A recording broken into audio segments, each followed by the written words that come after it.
Okay, so I'm back and I am going to tell you about this book that I find so interesting. I'm going to flip it around so you can see the title, because otherwise you're just going to look backwards and you're not going to be able to enjoy it.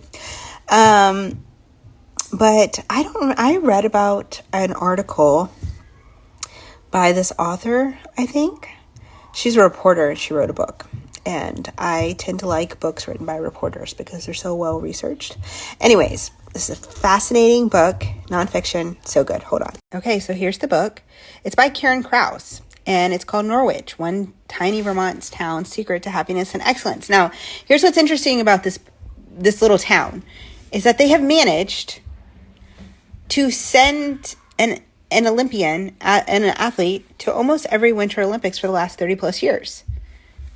But they have a different approach, and I'm going to tell you about it. Okay, so with this incredible history and tradition of sending so many athletes over the course of so many years to the Winter Olympics, you would think that there would be this very aggressive drive in this town to create a situation where you're constantly just like pushing kids towards the Olympics, right?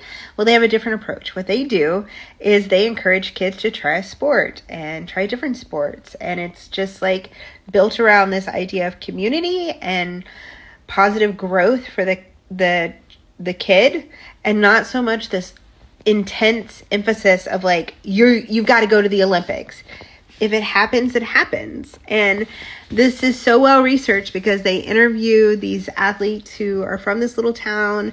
They go through the history of the town, and they all have the same thing in common, which is as kids, they were allowed to try different sports and they were encouraged to try different sports. The reason I think about this a lot is because I'm a mom of athletes, and it's very easy to get caught up in this idea of like, you've got to push your kid to greatness. And the only way that they can be great is if they're excelling in their sport. And that's just not true. Sometimes they're great because they get the freedom to pick and choose. Like maybe they want to try this sport. Maybe they want to try that sport. They have the freedom to say like, I'm going to find something and I might be really good at it, but if I get burnt out, there's avenues for me to go and try something else, and there's no pressure.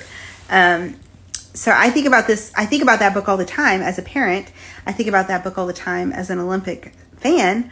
And like I told my kids, particularly my oldest, who is an incredible baseball player, I told him, I said, there are no 12-year-old superstars in the MLB. There's none. In the MLB, to remind him that he has the freedom to enjoy the sport and just have fun with it.